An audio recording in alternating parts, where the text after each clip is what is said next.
मुझे लगता है कि हॉल में हम लोग इतने लोग बैठे हैं, सारे कबों में कहीं ना कहीं हमारा मन उस ओर चला होगा, तभी हम आप यहाँ बैठे हैं। 10 बजे से बैठे हैं, बड़े प्रेम से बैठे हैं, सब इसी चाहत के साथ बैठे हैं। साहब और दीदी माँ का संकल्प है ये, इसको लेकर चलना है, इस दिशा में चलना है। साहब ने जो कहा है वो हमारे आपके ज़हन में बना रहे हैं, हमारी आपकी सोच में बना रहे हैं। और साहब ने जो कहा है मुझे नहीं लगता है कि बताने की आवश्यकता है हम लोगों को। हम लोग इसको सुन रहे हैं, सुनते आ रहे हैं। हमारी पीढ़ियों ने भी सुना है कि भगवान शिव को जगत गुरु कहा गया है, पर किसी ने बताया नहीं कि उस जगत गुरु को कैसे अपना गुरु बनाएंगे। किसी ने कहा नहीं कि भैया इस रास्ते पर चलो, तुमको शिव मिल जाएंगे। किताबें कहती हैं, हमारे धर्मशास्त्र आध्यात्मिक पुस्तकें कहती हैं कि शिव जगत गुरु है, गुरुओं के गुरु है, गुराधिपति है, विश्व गुरु कहा गया है उनको। पर उस विश्व गुरु का चेला कोई नहीं बना। शास्त्र कहते हैं, शिव पुराण कहता है कि 122 या 123 लोगों की सूची है। माना जाता है कि वो शिव के शिष्य हैं, शास्त्र तो यही कहते हैं कि वो शिव के शिष्य हैं, पर किसी ने बताया नहीं कि भाई इन रास्तों पर चल के आप शिव को अपना गुरु बना सकते हैं, शिव के उस स्कूल में पढ़ सकते हैं, आप अपना नाम लिखा सकते हैं। ऐसा सिर्फ और सिर्फ साहब महाराज जी ने किया। उनकी इच्छा रही कि लोगों को बताएं, उनकी चाहत थी कि लोगों को बताएं कि इतना अच्छा गुरु है, उसका चेला ही नहीं है।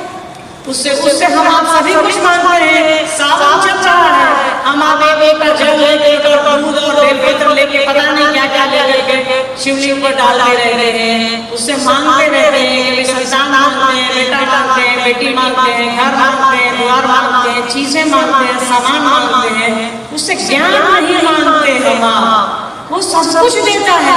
साहब ने कहा कि अरे यार वो इतना अच्छा गुरु है, वो सब कुछ देता है। और उससे सबसे जरूरी चीज जो इस जीवन के लिए है, इस सृष्टि के लिए है, ज्ञान, हम आप वही नहीं मानते हैं। साहब को लगा कि इससे अच्छी चीज से ये मानवता वंचित रह जाएगी। उन्होंने लोगों को कहना शुरू किया, शिव गुरु हैं, आपके भी हो सकते हैं, लोगों को समझाइए। साहब 1 से शुरू हुए, आज हम आप संख्या तो कहती है कि 5-7 करोड़ है हम आप, दिखे न दिखे, और लोग कहते हैं कि हम आप 5-7 करोड़ के बीच हैं। संख्या है हमारी इतनी, पर संख्या नहीं गिनते हैं साहब। हमारा और आपका मन गिनते हैं। संख्या की गिनती तो हमारी आपकी खत्म हो जाती है, मन की गिनती खत्म नहीं होती है। साहब जो चाह रहे हैं वो करिए, दीदी माँ जो चाह रही है वो करिए। उन्होंने कहा कि मेरे जन्मदिन पर, साहब की लाइन है ये कि माँ के बारे में उन्होंने कहा कि उनका जन्मदिन हो या मेरा हो या आपका हो, एक शिव तो बनाइए, आपका जीवन शुभ हो जाएगा। आपका जन्मदिन उससे अच्छा कभी नहीं बीतेगा। साहब ने ऐसा कहा है, तो उनकी इस बात को हम लोग आत्मसात करेंगे और समझेंगे, सीखेंगे कि कैसे इस काम को आगे ले जाए, किस तरीके से इस काम को करें। देखिए मतलब जिज्ञासाओं का पहाड़, तो चर्चा तो चल रही है, सारे लोगों ने आप लोगों से बात करी है। हम लोग तो जिज्ञासाएं उठा लेते हैं तो बेहतर होगा, क्योंकि जिज्ञासा पता नहीं आप लोगों ने कितनी भेज दी है, मोनू जी ने सॉल्व की है। अब हमारी बारी है, देखते हैं आप कितना ले सकते हैं। जिज्ञासा है, शिव गुरु से रिश्ता संबंध कैसे बने? शिव गुरु से रिश्ता कैसे बनेगा? आपका किसी अपने से रिश्ता कैसे बनता है जरा बताइए। रिश्ता मन बनाता है, रिश्ता ना सम्मान बनाता है, रिश्ता ना पैसा बनाता है, रिश्ता ना शरीर बनाना है। अगर शरीर रिश्ता बनाता, इस दुनिया में तलाक शब्द उठ गया रहता, कानून की किताबों से तलाक शब्द हट गया रहता।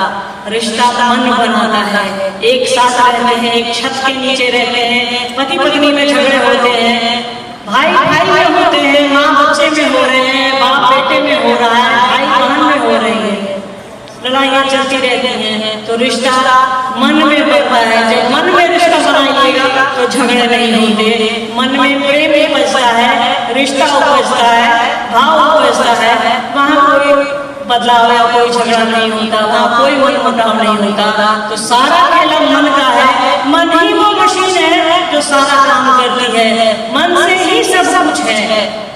एक बचपन में लोग छोटे थे तो माँ हमेशा कहती थी कि मन चंगा तो कटौती में गंगा। सोच लीजिए आप उस विशाल गंगा जो 2500 किलोमीटर लंबी है, आप उसको सोच लेते हैं कि कठौत में है, एक बर्तन में है, और उसको हम आप गंगा समझ लेते हैं। तो सारा खेला मन का है, मन से ही सारे संबंध बनते हैं, मन से ही रिश्ते बनते हैं। मन से उसको अपना समझिए कि या तुम मेरे हो, चीजों को समझते हैं, रुमाल को समझते हैं, चप्पल को समझते हैं, हर चीज को समझते हैं, बस उसको नहीं समझते जो हमको और आपको सब कुछ दिया है, बुद्धि दी है, ज्ञान दिया है, शरीर दिया है, ये सांसें उसी की दी हुई है जिसको सारा भुगतानी है हमारा आपका। एक बात जो निकल के आ जा रही है ना, बाहर रह रही तो लोग घर से बाहर कर देता है। इन सांसों का किस्सा यही है, तो जो निकल रही है और जो बाहर जा रही है और जो अंदर आ रही है, एक बार अंदर अगर नहीं गई तो सारे लोग घर से हमको और आपको बाहर कर देंगे कि अब ये मर गया है, घर से बाहर रखो। सारा खेला इन्हीं चीजों का है। तो मन संबंध बनाता है और आपके साथ साहब दीदी उपलब्ध है आपके संबंध को जोड़ने के लिए। साहब दीदी हमारे आपके और महादेव के बीच में फेविकॉल की तरह है, उनका इस्तेमाल कीजिए, गठजोड़ कीजिए कि टूटे। सामाजिक सरोकारों के चरम बिंदु की तरह है। देखिए संगोष्ठी का विषय भी है सामाजिक समरसता और सामाजिक सौहार्द और समरसता। किसी भी युग में सामाजिक सौहार्द और समरसता कहीं ना कहीं धुल हो जाती है, जिसकी देखरेख समाज के लोग करते हैं। जिस दौर में भी ऐसा होता है, आज के दौर में इस समाज को का उद्धार बन करके साहब दीदी आए हैं, जो बड़े प्रेम से हमको और आपको शिव की ओर ले जा रहे हैं। यहाँ 5000 लोग बैठे हैं, कम से कम 500 जातियों के होंगे, कोई गरीब होगा, कोई अमीर होगा, कोई किसी जाति का होगा। बड़े प्रेम से बैठे हैं, बड़े प्रेम से पानी पी रहे हैं, बड़े प्रेम से एक दूसरे की बात कर रहे हैं। ये भाई चप्पल गिर गए, पैसा गिर गए, कर रहे हैं कि नहीं कर रहे हैं?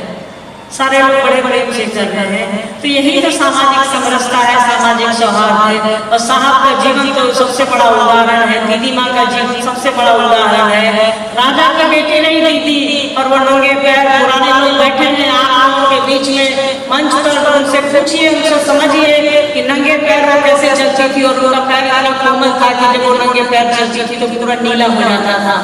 साहब इतने बड़े अफसर के बच्चे खुद रहे, खुद ज्वाइंट सेक्रेटरी होकर के रिटायर किए, और उनका जीवन हमारे आपसे भी सामान्य। हम आपको सोचते हैं कि 2 रुपए का है, 4 रुपए का है। साहब ने तो कभी सोचा ही नहीं, साहब का एक ही करना है, ये हमको महादेव को देखेगा, हमको कौन देखेगा।